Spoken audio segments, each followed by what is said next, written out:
کوئی بات نہیں LRC میں توجہ دینا تھا کیس ختم کرو مکاؤ ٹھیک ہے نا پروین اختر جو میں LRC بتائے گی پروین اختر اس حساب سے ابھی یہ جگہ نہیں ہے یار یہ معاہدہ بھی اس میں کام آئے گا آپ کے کمیٹی میں ہم نے یہ نا زمین کے تمام معاملات کو ہم کمیٹی کے تھرو انشاءاللہ حل کرائیں گے اس پہ تھوڑی سی دیر ہو سکتی ہے لیکن کام پکا ہوگا ٹھیک ہے نا انشاءاللہ یہ اگلے 2-3 ہیئرنگز میں آپ کا نمبر آ جائے گا اس میں جو ہمیں مسئلہ آ جائے گا اس میں ٹھیک ہے لڑائی جھگڑا نہیں کرنا ٹھیک ہے چل اس پودوں سے کیا نقصان پہنچا رہے ہیں ٹھیک ہے وہ اس کے پیچھے پلاٹ ہے اس کا جی سر پلاٹ نہیں ہے مکان ہے میری دیوار کے پیچھے سے پودے لگائے ان پہ پانی شانی لگاتا ہے تو اس بات ہے ٹھیک ہے ایسے سو نعمان مسئلہ حل کر دیں دیکھ لو جا کے اگر ان کی بات جاننے میں وہ یہ ہے نا کہ جو ناظم سوری چیئرمین سطح پہ بھی فیصلہ ہوا ہے کہ آپ پودے اکھاڑ نہیں اکھاڑ چوکی سطح پہ بھی فیصلہ ہوا ہے کہ پودے اکھاڑ DSP صاحب DSP صاحب کے پاس بھی جاؤں سر DSP صاحب تو ابھی آئے ہیں آپ نہیں سر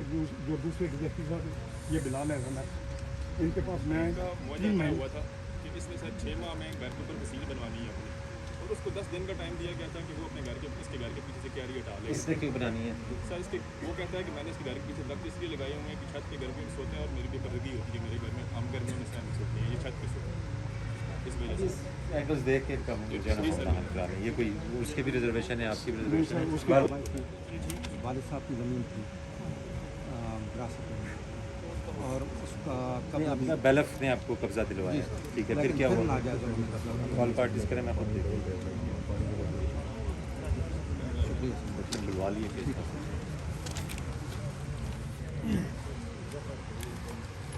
جی عمرے کے پیسے لیے 2 سال پاسپورٹ ہی نہیں ہے بس ہے بندہ آپ ادھر ہی ساتھ ان کو درخواست دیں یہ ان کو الگ دے دیں گے سر آپ نہیں ان پہ کریں نا پھر آپ ایسے تو نا میرے نال تو نہ کھیڈو چلیں جی LRC میں LRC پہ لوڈ آ رہا ہے جی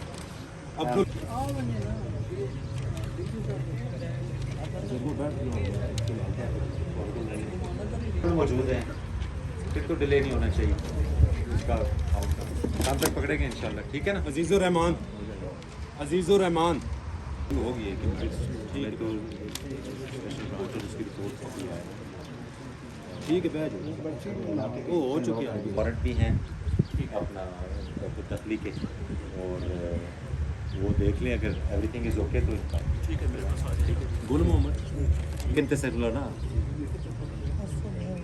DSP صاحب دے جان نال یا میرے جان نال موقع تے کم نہیں ہوئے یہ گل سمجھ آ گئی کیوں نہیں ہوئے گا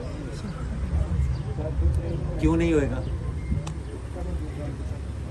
کیونکہ یہ ریونیو کا کام ہے محکمہ مال نے ہمیں بتانا ہے کہ آپ 3 بہن بھائی ہیں ان کا یہ حصہ ہے اب جو بھتیجا تنگ کر رہا ہے کہ یہ اس کا جگہ ہے یا نہیں جب وہ ہمیں بتائیں گے اس کے بعد ہم ٹھیک ہے صاحب ساری بات اچھی ٹھیک ہے تو سجی گل آپ کی بالکل اس کے لائن کوئی جگہ جب 1% کتنی ہے کٹھائی اس بندے بتیجے کٹھا کے جب DSP گئے اس نے کہ سارا کچھ بننا تھا ٹھیک ہے اپنے اپنی وہی بابا جی وہی کام اسی فائنل کریں گے LRC جی کمیٹی ہے وہ اگر کہے گی کہ دوبارہ کچھان کی ضرورت ہے وہ کچھا لیں گے اور اگر وہ جو پہلے تھی کچھے ہے جو کچھ انہوں اگر وہ ویلڈ کرتے ہیں تو وہ عمل کرا سر اسی دینے واسطے تیار ہیں اے بحث ہوں لمبی ہو جائے گی نا تسی کی چاہتے ہو کہ میری گل سمجھ آئی ہے کہ نہیں آئی ذاتی خیالات پھر بعد وچ کریں گے کہ اسی یہ چاہتے ہیں وہ چاہتے ہیں اسی قانون قاعدے کے مطابق چلنا ہے ٹھیک ہے چل تو اس کا اس بات سے تعلق نہیں ابھی تو ہمیں پتہ ہی نہیں آپ کی جگہ کون سی ہے آج 80 سال میری عمر ہو گئی میرا مکان آج انگوانا اس نے 50 سال ہوگا سر اس بندے اتھی سے نال ہی ورتنا پیا میں نے والد صاحب 35 سال ہو گئے کی لگ دو آپ میرے والد صاحب تے تسی ہوں تہاڈا بھتیجا مین تقسیم نہیں نہ ہوئی مین تقسیم نہیں ہوئی لیکن سر اسی دوسری جگہ تو تقسیم ہوئی جس جگہ تو دینی آ ونجے چھوٹا فیصلہ ہو ونجے آسان نہیں میرے کم نہیں ہے نا تانوں گل دی سمجھ نہیں آ رہی لیکن سر حویلی والی جگہ تو اللہ دے بندہ لیکن کہہ رہے ہیں میں کہہ رہا منوں پتہ ہی نہیں تہاڈی کیڑی جگہ ہے اور انہاں دی کیڑی ہے نہیں DSP میں نہیں پتا سانوں کس طرح پتہ لگے گا لیکن سر تو صحیح گل لیکن تو شروع میں نشاندہی نہیں ہوئی پہلے وہ کرائیں اس کے بعد آگے بات چلے گی چلیں یہ کون ہے تسی پھر لیکن تو شروع ہوندے ہو کہ انج ہویا لیکن انج ہویا لیکن انج ہویا वो तकसीम और निशानदेही नहीं हुई अल्लाह के बंदे, पहले वो तो कराओ। और जी वो निशानदेही इनको बताएं, वो सरकारी तौर पे जब कमेटी करवाएगी तो वो पक्का काम हो जाएगा। ठीक है, चलें। हाँ जी, लेकिन उसमें मेरा नहीं है। ये किधर से ले आए भाई? खुशी से ले आए हैं?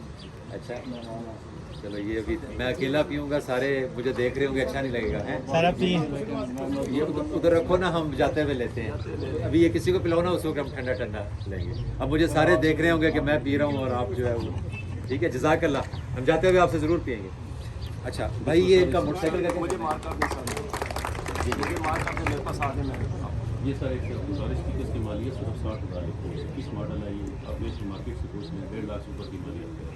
ये मेरे पास इसकी पिक्चर भी है, ये मोटरसाइकिल। ठीक है। हाँ जी, टमन में मोटरसाइकिलों का क्या हालात है भाई? चोरी चोरी कितनी है? 4 रिकवर किए हैं, ये कोशिश करते हैं। अभी फ्रेश आखिरी मोटरसाइकिल चोरी कब हुआ है? सर 5-6 दिन पहले हुए, चौकी की थाने की लग से इसके बारे में रिसेंट कोई ग्रुप कोई हुआ है आइडेंटिफाई? करते हैं इंशाल्लाह सर, ये कोशिश करते हैं। दो इश्यूज हैं, एक तो रिकवरी भी, अब वो जो मालियत और ये रिकवरी होती है, ज़ाहिर है जब हमने पकड़ना है तो वो सर बता दें मुझे, मैं क्या इधर लिखूँ? 10 दिन में कर देंगे। 10 डेज में मोटरसाइकिल दे देंगे।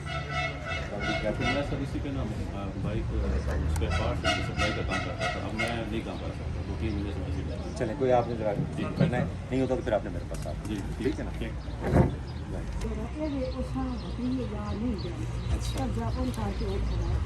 ठीक है।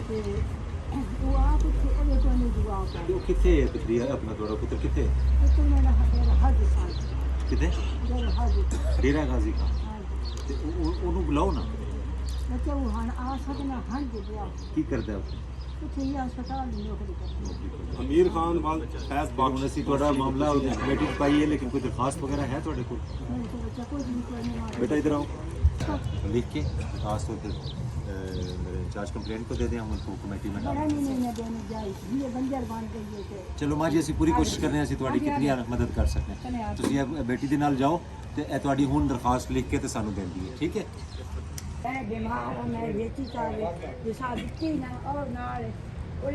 चलो वो देख लेंगे, मैं समझ आ गई।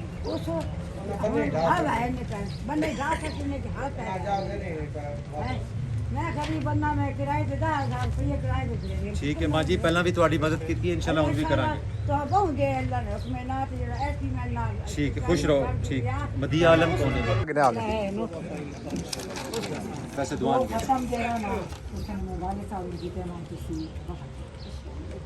मैं कि दुनिया तो समझ आ गई कि जुती है मैं देखो तो मती मान सारे सदके भी है खून की मसला है।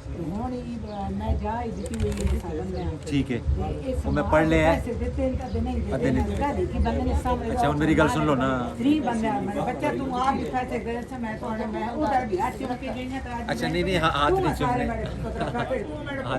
मैं डीपीओ को दे कैसे जो बनाऊं जी कुछ करे से मेरे बच्चे मैं वो पहला भी कीता है ना, होया है ना, तो ये भी हो जाएगा। मैं पुत्र जी कुछ करे सी मैं तो ऐसा नहीं करना, ऐसा नहीं करना। ਤੁਹਾਨੂੰ ਅਸੀਂ ਆਪਣਾ ਥੋੜਾ ਜਿਹਾ ਨੰਬਰ ਦੇ ਮੈਂ ਤਾਂ ਵਾਲੇ ਦਾ ਪੜ ਕੇ ਬਖਸ਼ਿਆ ਚਲੋ ਵਾਲਿਦ ਸਾਹਿਬ ਦੇ ਬਿਲਕੁਲ ਪੜੋ ਤੇ ਬਖਸ਼ੋ ਤੇ ਹਾਂ ਇਹ ਮੇਰਾ ਮੋਬਾਈਲ ਵਿੱਚ ਮਾ ਨੰਬਰ ਆਪਣਾ ਬੱਚਾ ਮਾਂ ਤਾਂ ਲਿਖ ਦੇਣਾ ਨਹੀਂ ਕਹਿੰਦਾ ਮੇਰੇ ਘਰੇ ਨੇ कर लेने मैं नंबर करवाए जी, छोटे छोटे मसले हल कराए। वो ये तो कोई जमीन का मसला नहीं है, मैं नहीं कटिया किसी नु मैं ना लाओ।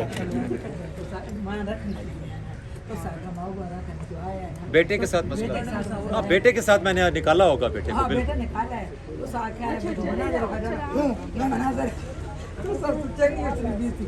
अच्छा चलो कोई अच्छा पुत्र ना घर बात ले चलो खुश रहें, खुश बिल्कुल नंबर है सही में भी कर लेना। हो गया आराम।